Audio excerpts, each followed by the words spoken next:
오늘 우리에게 주시는 하나님의 말씀은 신약성경 마가복음 2장 1절부터 12절까지의 말씀입니다. 마가복음 2장 1절부터 12절까지의 말씀을 봉독해 드립니다. 수일 후에 예수께서 다시 가버나움에 들어가시니 집에 계시다는 소문이 들린지라. 많은 사람이 모여서 문 앞까지도 들어설 자리가 없게 되었는데 예수께서 그들에게 도를 말씀하시더니 사람들이 한 중풍병자를 네 사람에게 메워 가지고 예수께로 올세 무리들 때문에 예수께 데려갈 수 없으므로 그 계신 곳에 지붕을 뜯어 구멍을 내고 중풍병자가 누운 상을 달아내리니 예수께서 그들의 믿음을 보시고 중풍병자에게 이르시되 작은 자야 내 죄 사함을 받았느니라 하시니 어떤 서기관들이 거기 앉아서 마음에 생각하기를 이 사람이 어찌 이렇게 말하는가 신성모독이로다 오직 하나님 한 분 외에는 누가 능히 죄를 사하겠느냐.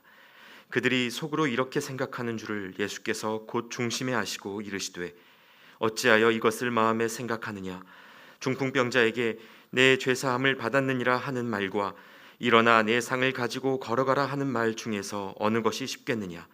그러나 인자가 땅에서 죄를 사하는 권세가 있는 줄을 너희로 알게 하려 하노라 하시고 중풍병자에게 말씀하시되 내가 내게 이르노니 일어나 네 상을 가지고 집으로 가라 하시니 그가 일어나 곧 상을 가지고 모든 사람 앞에서 나가거늘 그들이 다 놀라 하나님께 영광을 돌리며 이르되 우리가 이런 일을 도무지 보지 못하였다 하더라. 아멘.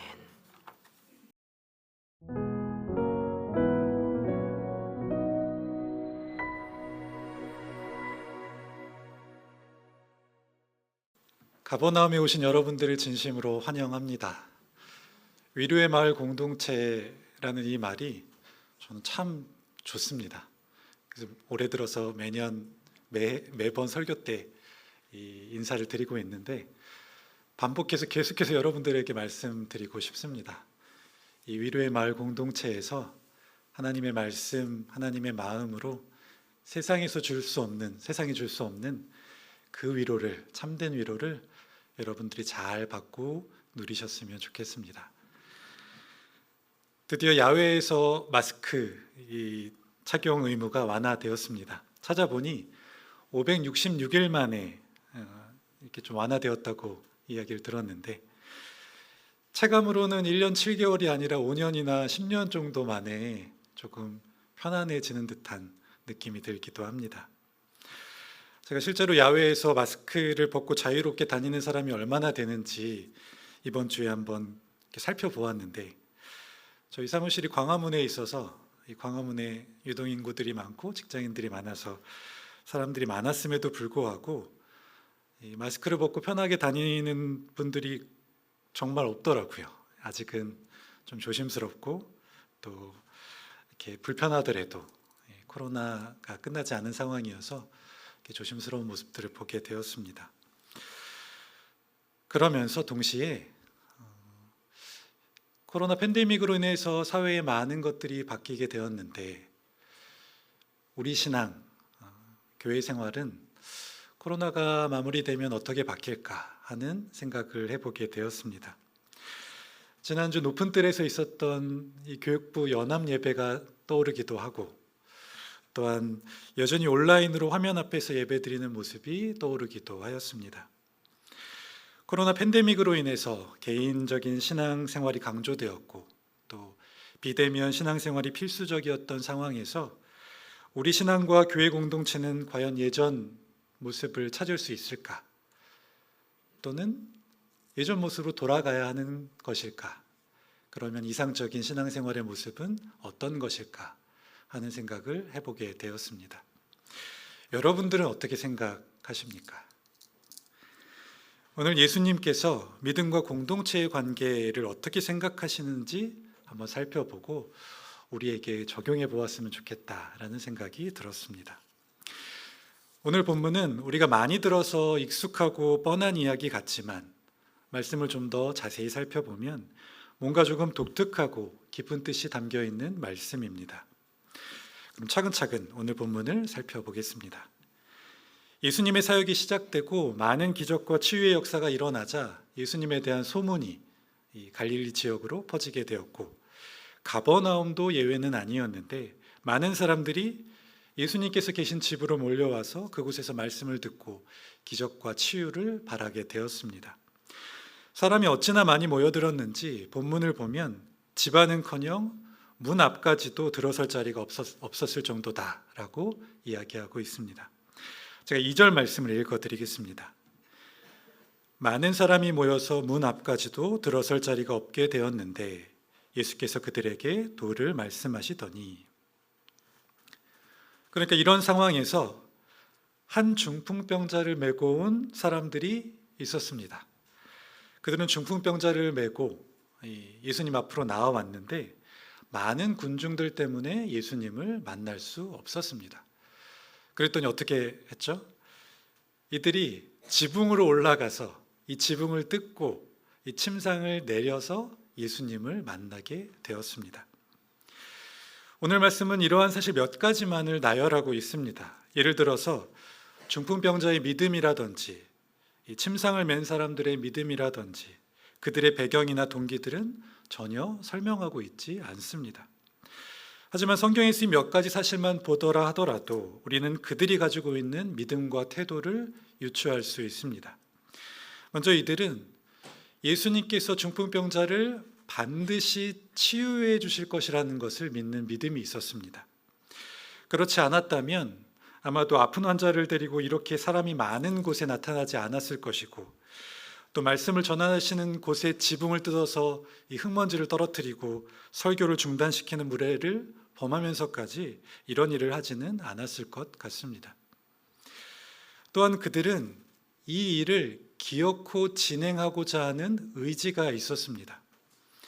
예수님께서 계신 곳에 사람이 많은 것을 보고 돌아갔을 수도 있고, 또 예수님의 얼굴을 볼 수 없는 구조적인 어려움 때문에 포기할 수도 있었지만 그들은 이런 어려움에도 불구하고 끝까지 일을 진행시키고자 하는 굳은 의지를 가지고 있었습니다. 그리고 마지막으로 한 가지 더 알 수 있는 사실은 그들이 이런 믿음과 의지를 가질 수 있는 이유, 그 이유는 지금 누워있는 중풍병자가 낫기를 바라는 사랑의 마음이 있었다는 것을 알 수 있습니다. 그들이 그렇게 예수님께 닿았을 때 예수님께서 이렇게 말씀하십니다. 5절 말씀 같이 한번 읽어보겠습니다. 예수께서 그들의 믿음을 보시고 중풍병자에게 이르시되 작은 자야 내 죄사함을 받았느니라 하시니, 평범해 보이는 이 예수님의 말씀은 아주 독특하고 특별한 말씀입니다. 먼저 예수님께서 중풍병자에게 한 첫 번째 말씀은 작은 자야라는 말입니다. 작은 자라고 번역된 헬라어 테크노는 크게 두 가지로 번역될 수 있습니다. 하나는 우리가 읽은 개정개역에서 번역한 것처럼 작은 자, 어린이라고 해석될 수 있고, 다른 하나는 더 흔하게 번역되는 의미인데 자녀, 아들이라는 번역입니다. 영어로는 대부분 son으로 번역되어 있는데 사복음서에서는 거의 대부분 자녀, 아들이라고 해석하였습니다. 실제로 NIV, 킹 제임스 성경 등을 보면 오늘 본문 이 5절에서 번역하기로는 son, 곧 아들이라고 번역을 하였습니다. 그러니까 이 번역을 작은 자가 아니라 좀 더 대중적인 번역으로 해석을 하자면, 예수님은 지붕에 매달려 내려온 중풍병자를 보고 처음 내뱉으신 말씀이 바로 내 아들아, 아들아, 자녀야 라고 말씀하셨던 것입니다.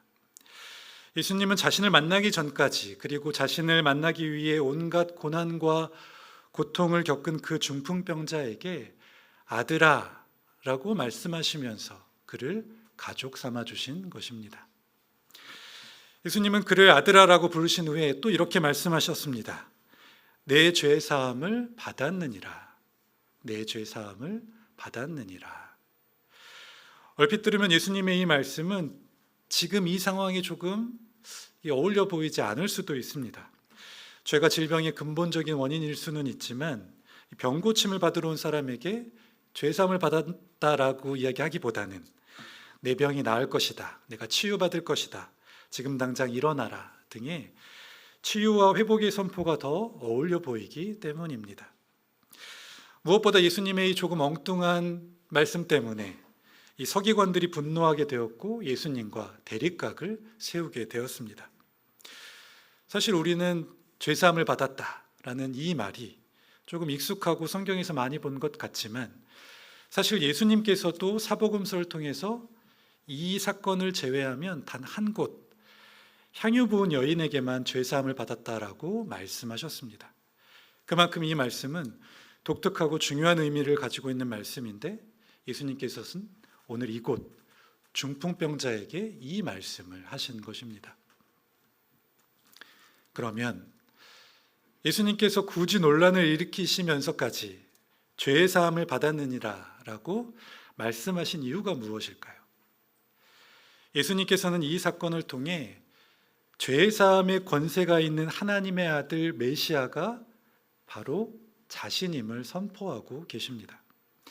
9절에서 10절 말씀을 제가 읽어드리겠습니다. 중풍병자에게 내 죄 사함을 받았느니라 하는 말과 일어나 내 상을 가지고 걸어가라 하는 말 중에서 어느 것이 쉽겠느냐? 그러나 인자가 땅에서 죄를 사하는 권세가 있는 줄로 너희로 알게 하려 하노라 하시고, 예수님께서는 여기에 모인 모든 사람들에게 자신이 어떤 존재인지를 선포하고 계십니다. 단순히 기적을 넘어서 사람들에게 그렇게 기다리고 기다리던 그 소망의 메시아가 바로 이곳에 임했다라고 선포하고 계신 것입니다. 그것이야말로 여기 모인 모든 사람들을 위한 치유이자 영원한 소망이 되기 때문입니다. 그렇다고 해서 예수님께서 육신의 질병을, 그 육신의 문제들을 간과한 것도 아니십니다.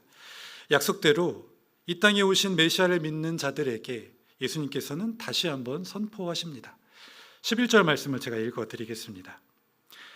내가 내게 이르노니 일어나 내 상을 가지고 집으로 가라 하시니, 예수님은 죄사함의 은혜와 함께 육신의 아픔과 고통도 치유해 주셨습니다.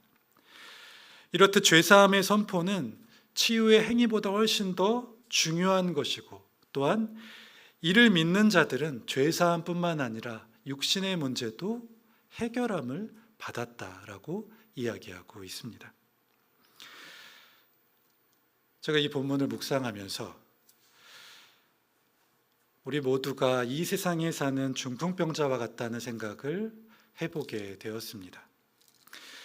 세상에 이리 치이고 저리 치여서 상처가 많은 사람, 성공하는 일보다 실패하고 넘어지는 일이 많아서 자존감이 낮아지는 사람, 반복되는 죄의 문제 때문에 위축되고 억압당하는 사람, 하나님이 주신 창조 목적과 사명을 잃어버린 무기력한 사람, 사랑받지 못해서 늘 사랑을 갈구하는 외로운 사람, 원치 않는 질병으로 인해 육신과 영혼이 고통당하는 사람 등등, 우리는 여러 모양으로 세상에서 제 역할을 하지 못하고 무엇인가 결핍됨을 느끼고 아픔과 슬픔을 가지고 있어서 중풍병자처럼 침상에 누워 있을 때가 참 많은 것 같습니다. 그런데 그런 우리 마음과 영혼에도 늘 구원자를 바라는 마음이 있습니다. 누군가를 만나 치유받고 사랑받고 싶어하는 마음 말입니다.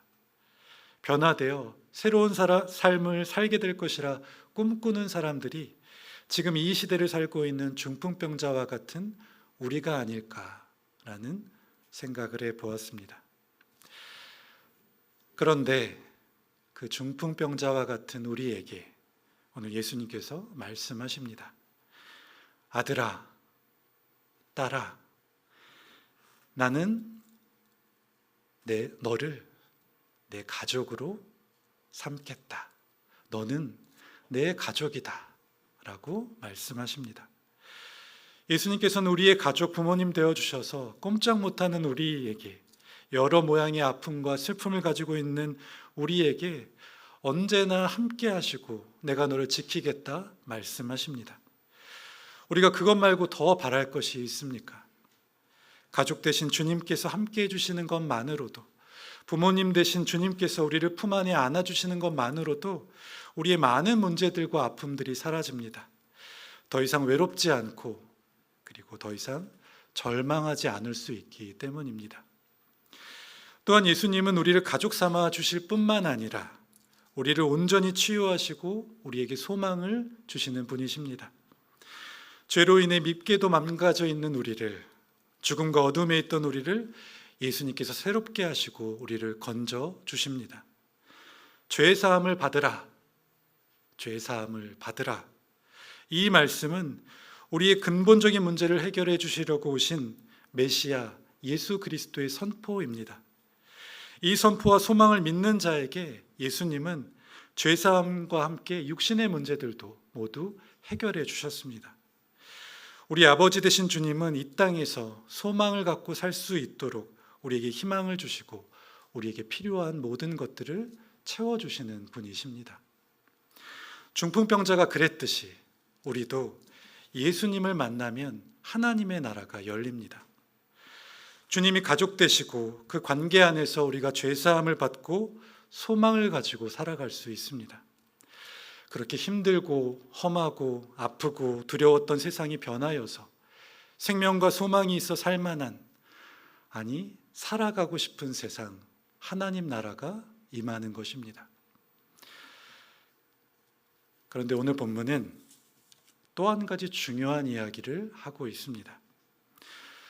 예수님은 대체 무엇을 보시고 이 중풍병자를 가족 삼아 주시고 죄를 사해 주시고 일어나 집으로 걸어가라 말씀하셨습니까? 5절을 같이 한번 읽어보겠습니다. 예수께서 그들의 믿음을 보시고 중풍병자에게 이르시되 작은 자야 내 죄 사함을 받았느니라 하시니, 예수님은 그들의 믿음을 보셨습니다. 본문에서 중풍병자가 치유받게 된 이유는 그들의 믿음 때문이었습니다. 여기서 쓰인 그들의 라고 번역된 헬라어 아우토는 3인칭 복수인칭 대명사입니다. 즉 중풍병자의 믿음, 침상에 메고 온 사람들의 믿음, 각각의 믿음이 아니라 그들 모두의 믿음을 보시고 예수님은 중풍병자를 자녀 삼아 주시고 죄를 사해 주시고 그 병을 치유해 주신 것입니다. 즉 그들의 믿음으로 중풍병자는 하나님의 나라를 보게 되었습니다. 지금 이 시간은 구원론 그리고 신학에 대해서 논하는 자리는 아닙니다. 하지만 예수님께서 분명 이렇게 말씀하셨습니다. 그들의 믿음을 보시고, 그들의 믿음을 보시고. 이것이 무슨 뜻입니까? 예수님께서는 지금 중풍병자뿐만 아니라 함께한 모든 사람에게도 어떠한 메시지를 던지고 계십니다. 여러분 잘 생각해 보십시오. 오늘 중풍병자만 이러한 복을 누렸겠습니까? 그 사람만 하나님의 나라를 경험하였겠습니까? 저는 중풍병자와 함께했던 모든 사람들이 중풍병자와 같은 그 복을 함께 누렸다고 믿습니다. 어쩌면 그들은 중풍병자를 사랑하는 마음으로 기도하는 그 순간부터 이미 하나님의 나라를 경험하였을지도 모르겠습니다.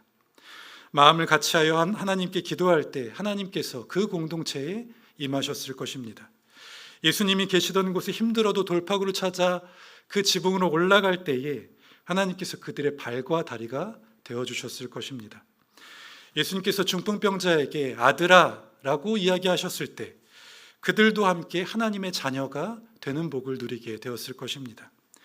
예수님께서 죄사함을 받으라 라고 명하셨을 때에 그들도 함께 죄사함을 받아서 기뻐하며 찬양하였을 것입니다. 중풍병자가 침상을 들고 집으로 돌아갈 때에 그들도 함께 하나님의 나라로 힘차게 발걸음을 옮겼을 것입니다. 그들의 믿음으로 말미암아 그들 모두가 하나님의 나라를 경험한 것입니다. 여러분들은 지금 삶 속에서 하나님의 나라를 경험하고 계십니까? 혹시 하나님의 나라가 멀게 느껴지고 하나님 나라와 점점 멀어지고 있지는 않으십니까? 혹시 코로나 팬데믹으로 인해서 그 하나님의 나라가 더 멀어지지는 않으셨습니까? 우리가 하나님의 나라를 경험하지 못하고 잊고 사는 이유는, 그 주요한 이유 중에 하나는 우리가 그들의 믿음, 공동체의 믿음을 잃어버렸기 때문입니다.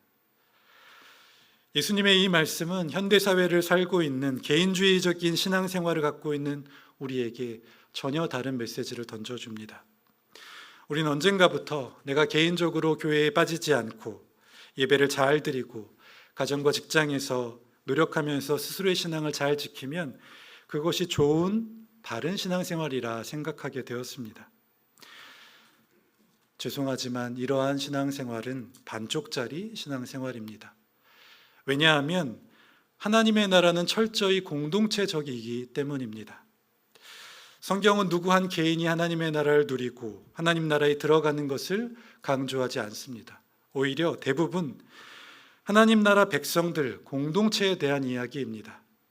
하나님 나라 백성들이 함께 하나님의 나라에 들어가는 것, 그 사람들이 더 많은 사람들과 함께 하나님의 나라를 누리는 것에 대해서 이야기하고 계십니다.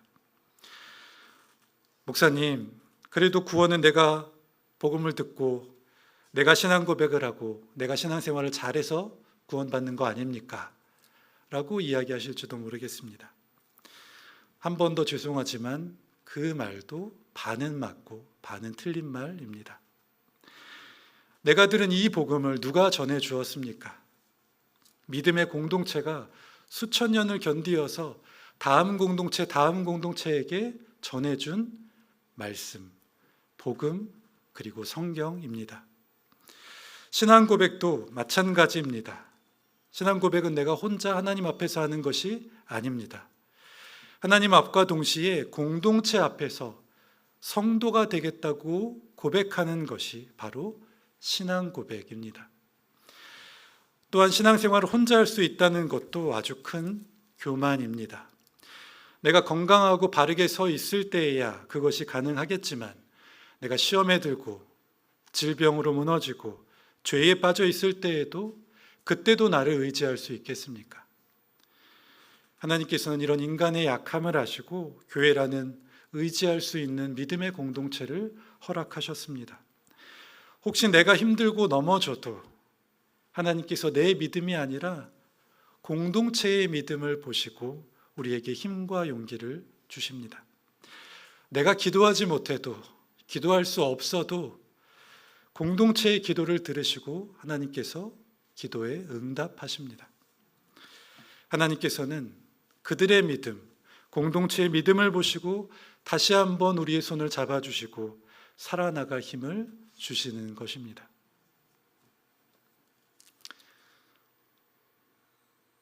최근에 저희 아버지께서 암이 재발하셨습니다. 8년 전에 암이 발견되었었는데 다행히 전이 된 지 얼마가 되지 않은 때에 발견을 하여서 수술을 하시고 그리고 항암 치료를 잘 받으셔서 몇 년 후에 완치 판정을 받으셨습니다. 그런데 올 초에 검사를 하다가 암이 재발된 것을 알게 되었고 4기여서 수술을 다시 진행하고 또 새로운 항암 치료를 해야 된다는 이야기를 들었습니다. 이야기를 듣는 저도 가슴이 철렁 내려앉고 이 마음이 어려웠는데 당사자인 아버지께서는 어떠하셨겠습니까? 적지 않은 연세에 다시 한번 수술을 해야 하고 어떤 치료인지는 모르겠지만 또 힘겨운 항암 치료를 해야 한다는 것이 참 두렵고 또 몇 날 며칠 잠을 이루지 못하셨을 것 같습니다. 그런데 아버지께서 한 가지 이야기를 하실 때에는 그때만큼은 얼굴 표정이 밝으셨습니다. 아버지께서 교회에 가시면 본인은 성도님들을 잘 알지 못하는데 많은 분들이 오셔서 힘내셔라, 수술 잘 되실 거다, 꼭 완치되실 거다, 기도하겠다 라고 이야기를 건네셨다고 하셨습니다. 교구 목사님뿐만 아니라 담임 목사님께서도 얼굴을 보고 기도해 주시고 전화로 격려해 주셨다고 이야기를 하시는데 그 이야기를 듣는 제 마음이 한편으로 조금 놓이고 또 그때 밝은 아버지의 모습을 보는 것이 제게 참 기쁨이었습니다. 사실은 아버지께 말씀드리지는 않았지만 저도 가까운 목사님들에게 아버지 수술 또 양암 치료를 위해서 기도 부탁을 드렸습니다. 오 목사님 그리고 저희 사역자들에게 기도 부탁을 드렸더니 모두 따뜻한 말로 격려해 주시고 기도하겠다라고 말씀해 주셨습니다. 여러분, 하나님의 나라를 경험한다는 것이 무엇입니까? 죽은 다음 누리게 될 하나님 나라 말고 이 땅에서 하나님의 나라를 누린다는 것이 무엇입니까? 전 아버지와 저희 가정이 교회 성도님들과 목사님들을 통해서 이미 하나님의 나라를 누리고 있다고 생각했습니다. 병이 치유되는 것, 그것은 하나님의 소관입니다. 하나님께서 주관하시고 하나님께서 결정하실 일이십니다. 하지만 병의 치유와 상관없이 그들의 믿음, 공동체의 믿음을 통해 저와 가정은 이 세상에서도 하나님의 나라를 누릴 수 있다고 믿게 되었습니다. 그 따뜻한 공동체의 믿음으로 우리 모두가 하나님의 나라를 이곳에서 지금 누릴 수 있다고 말씀드리는 것입니다. 우리 교회에도 참 많은 기도 제목이 있습니다. 아주 오랫동안 함께 기도했던 여름이 암으로 인해 치료받고 계신 황선희 집사님과 김인범 성도님, 그리고 주보에는 올라와 있지 않지만 간절히 하나님의 치유의 손길을 바라는 많은 환우들이 지금 우리 곁에 있습니다. 환우와 가족들은 두렵고 떨릴 뿐만 아니라 많이 지치고 또 힘겨운 하루하루를 보내고 있습니다. 그러면 우리는 어떻게 해야 하겠습니까?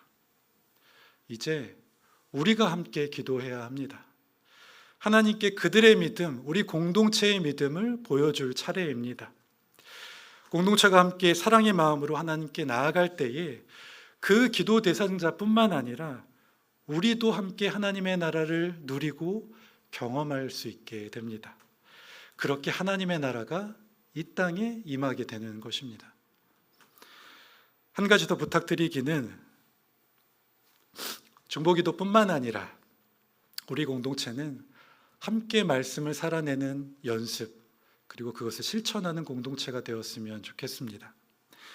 개인적인 묵상과 적용도 좋지만 공동체적인 적용과 실천이 필요합니다. 어떤 말씀은 공동체적인 적용을 했을 때에만 참뜻을 알 수 있는 그 말씀들이 있습니다. 그러니 모이기를 힘쓰고 모이면 말씀과 기도를 나누고 어떻게 함께 말씀을 살아낼 수 있는지 의견을 모아야 합니다. 그리고 실제로 그렇게 함께 살아내야 합니다. 아무도 내게 다가오지 않는다면 내가 먼저 다가가면 됩니다.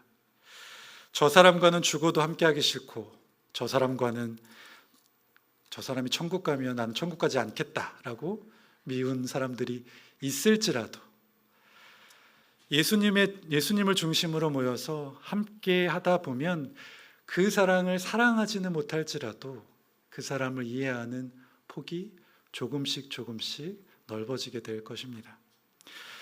중풍병자를 메고 갔던 네 사람이 모두 같은 믿음과 같은 친밀함을 가지고 있었겠습니까? 여러분 잘 아시지 않습니까? 그런 일은 잘 벌어지지 않습니다. 하지만 그들은 지금 누워있는 중풍병자, 그리고 무엇보다 예수님을 바라보고 이 일을 진행하고 있습니다. 그때 함께 예수님이 하시는 일을 보고 함께 하나님의 나라를 누리게 되었습니다. 우리도 그렇게 예수님을 중심으로 모여서 말씀을 함께 살아내는 연습을 할 때 진짜 하나님의 나라를 함께 체험하게 될 것입니다. 사랑하는 높은뜻 덕서교회 성도 여러분, 중풍병자 친구를 위해 사랑의 마음으로 침상을 메고 지붕에 올라가고 그 지붕에서 내려 예수님을 만나는 그 믿음의 친구들이 바로 이곳 여기에 있습니다. 그 믿음의 친구들이 날로 더해가는 높은뜻 덕서교회 공동체가 되었으면 좋겠습니다. 그리고 기억하십시오. 혼자 말씀을 살아내어 경험하는 하나님의 나라는 반쪽짜리 하나님 나라입니다. 개인이 경험하는 하나님 나라뿐만 아니라 공동체가 함께 경험하는 그 하나님 나라가 서로 조화될 때에 온전한 하나님의 나라가 우리 가버나움 공동체에 임할 줄로 믿습니다. 우리 모두가 함께 일어나 침상을 들고 함께 집으로 걸어가는, 그렇게 하나님의 나라를 함께 경험하는 가버나움 공동체 되기를 예수 그리스도의 이름으로 축복합니다. 기도하시겠습니다. 하나님, 중풍병자와 같은 우리를 만나 주시고 우리를 내 아들아, 내 딸아 이렇게 불러주셔서 감사드립니다. 우리가 간절히 찾던 소망이 우리 주님께 있음을 고백하오니 우리 가족 되시고 부모님 되시는 주님으로 인해 이 세상을 살아나갈 힘과 소망을 얻게 하여 주옵소서. 우리에게 예수님께 함께 나아갈 좋은 공동체, 가버나움 공동체를 주셨사오니 함께 일어나 침상을 들고 함께 집으로 돌아가는 저희들 되게 하여 주옵소서. 그들의 믿음, 공동체의 믿음으로 말미암아 하나님의 나라를 함께 누리는 저희들 되게 하여 주옵소서. 예수 그리스도의 이름으로 기도드립니다. 아멘.